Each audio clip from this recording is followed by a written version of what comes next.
Okay. This is just showing you how to make the little firecrackers.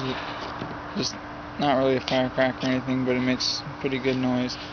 Just so you can get them at any store where you pull the string. Okay. So you use your scissors and cut it open. You gotta get all the stuff off. And then inside is this little thing, and you pull it out, and that's this. This doesn't work as a fuse, so you can just cut it off. But you can light them on fire, or you can hit them with a hammer. That's about it, but I'll just do them real quick.